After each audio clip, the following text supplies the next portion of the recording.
Well, no tree cutting today. Just a lot of yard work.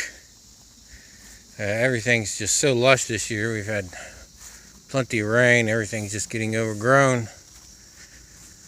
So I cut the grass and then I started trimming and I went a little crazy. Cut some small trees out, ton of brush, just trying to clear everything, get it back to where I can cut without getting torn up by raspberry bushes and other thorn bushes. Maybe tomorrow, if I'm not totally exhausted. I sweated about a gallon.